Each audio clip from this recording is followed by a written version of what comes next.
Good evening, my dear students. Myself Soumya Hegde. This is Sankalp Learning Solution.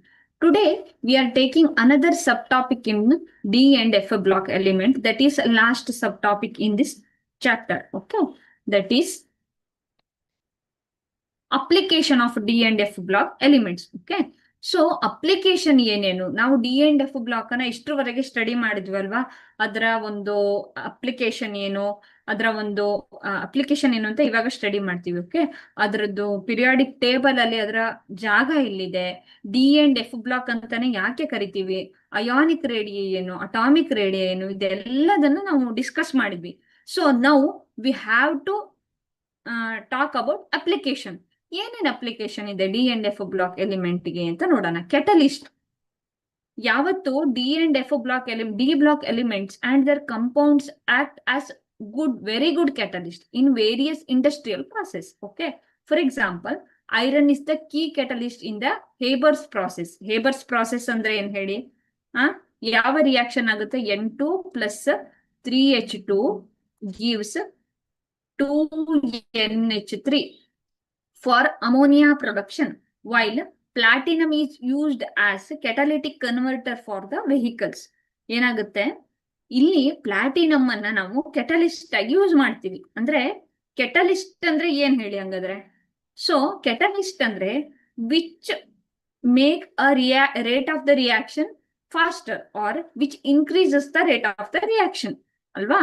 ಯಾವತ್ತೊಂದು rate of the reaction ಇದ್ರೆ ಆ rate of the reaction ನಾವು increase ಮಾಡ್ತೀವಿ, ಹೆಚ್ಚು ಮಾಡಕ್ಕೆ use ಮಾಡೋದನ್ನ ನಾವು ಕೆಟಲಿಸ್ಟ್ ಅಂತ ಕರಿತೀವಿ. ಓಕೆ, ಸೊ ಇದು ಪಾಸಿಟಿವ್ ಇರ್ಬೋದು ಅಥವಾ ನೆಗೆಟಿವ್ ಇರ್ಬೋದು. ಯಾವಾಗ ಒಂದು ರಿಯಾಕ್ಷನ್ ರೇಟ್ ತುಂಬಾ ಸ್ಪೀಡ್ ಇದೆಯೋ ಅವಾಗ ಅದನ್ನ ನಾವು ಡಿಕ್ರೀಸ್ ಮಾಡೋದಕ್ಕೂ ಕೆಟಲಿಸ್ಟ್ ಅನ್ನು ಯೂಸ್ ಮಾಡ್ತೀವಿ. ದಟ್ ಈಸ್ ಇನ್ಹಿಬಿಟರ್ಸ್ ಅಂತ ಅದಕ್ಕೆ ಕರಿತೀವಿ ನಾವು ಅಲ್ವಾ. So many D and F block element and ಅದರ ಕಂಪೌಂಡ್ಸ್ ಯಾಕೆ ಕೆಟಲಿಸ್ಟ್ ಆಗಿರ್ತವೆ ಅಂದ್ರೆ, they have large surface area.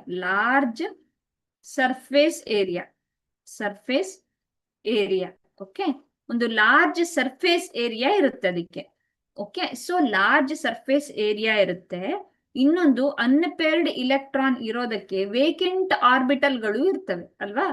So ಇವೆರಡೂ ಒಂದು ರೀಸನ್ ಇಂದ ಅಲ್ಲಿ ಕೆಟಲಿಸ್ಟ್ ಆಗಿ ಯೂಸ್ ಮಾಡ್ತೀವಿ ನಾವು. ಓಕೆ, ನಿಕೆಲ್ ಇರ್ಬೋದು, ಪ್ಲಾಟಿನಮ್ ಇರ್ಬೋದು, ಪೆಲೇಡಿಯಂ ಇರ್ಬೋದು, ಇವೆಲ್ಲದನ್ನು ನಾವು ಮಾಲಿಬ್ಡಿನಮ್ ಆಕ್ಸೈಡ್ಗಳಿರ್ಬೋದು, ಎಲ್ಲದನ್ನು ನಾವು ಕೆಟಲಿಸ್ಟ್ ಆಗಿ ಯೂಸ್ ಮಾಡ್ತೀವಿ. ನೆಕ್ಸ್ಟ್ ಕನ್ಸ್ಟ್ರಕ್ಷನ್ ಅಲ್ವಾ.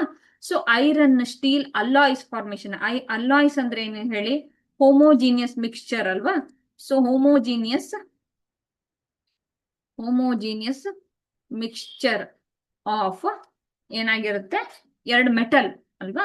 ಸೊ ಎರಡು ಮೆಟಲ್ ಇಂದು ಏನು ಹೋಮೋಜಿನಿಯಸ್ ಮಿಕ್ಸ್ಚರ್ ಅನ್ನ ನಾವೇನಂತ ಕರಿತೀವಿ, ಅಲಾಯ್ಸ್ ಅಂತ ಕರಿತೀವಿ. They are the fundamental in the construction ಅಲ್ವಾ.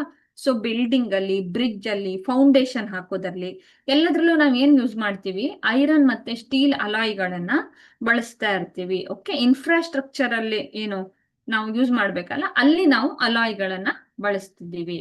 ಸೊ ಇಲೆಕ್ಟ್ರಾನಿಕ್ಸ್ ಅಲ್ಲಿ ಬಿಕಾಸ್ ಕಾಪರ್ ಇರ್ಬೋದು, ಸಿಲ್ವರ್ ಇರ್ಬೋದು, gold, they are used in electrical wiring ಅಲ್ಲಿ ಯೂಸ್ ಮಾಡ್ತೀವಿ. They are electronic components. Okay, so ಅದೇನಾಗಿರುತ್ತೆ, ಎಲೆಕ್ಟ್ರಾನಿಕ್ ಕಂಪೋನೆಂಟ್ ಆಗುತ್ತೆ due to their conductivity.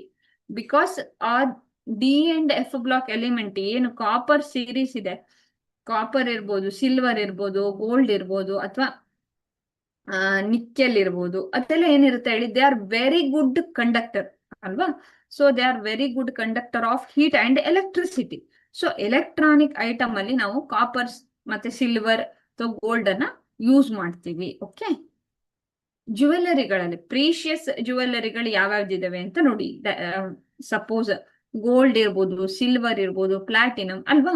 So they are used as jewellery making due to their aesthetic appeal and durability. ಅಂದ್ರೆ ಏನಿರುತ್ತೆ, ಯಾಕೆ ನಾವು gold, silver, platinum ಅನ್ನು use ಮಾಡ್ತಾ ಇದೀವಿ ಅಂದ್ರೆ, ಗೋಲ್ಡ್, ಸಿಲ್ವರ್, ಪ್ಲಾಟಿನಮ್ ಏನಿದೆಯಲ್ಲ, they are less reactive to atmosphere.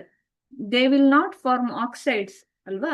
So ನೀರ್ ತಾಗಿದ್ರು, ಅದಕ್ಕೇನಾದ್ರೂ ಧೂಳ್ ತಾಗಿದ್ರು, ಮಣ್ಣು ತಾಗಿದ್ರು, ಅಥವಾ ಹುಳಿ ತಗ್ಬೋದು, ಅಥವಾ ಏನೇ ಇರ್ಬೋದು, ಬಾಡಿ ಮೇಲೆ ಇಟ್ರುನು, ಬಾಡಿಯಲ್ಲಿ ಸ್ವೆಟ್ಟಿಂಗ್ ಆದ್ರೂ, ಯಾವ್ದ್ರ ಜೊತೆಗೂ they will not react. They are chemically inert in some extent ಅಲ್ವಾ? ಸೊ ಹಾಗಾಗಿ ನಾವು ಸಿಲ್ವರ್, ಗೋಲ್ಡ್, ಪ್ಲಾಟಿನಮ್ ಅನ್ನ ಯೂಸ್ ಮಾಡ್ತೀವಿ. Thank you.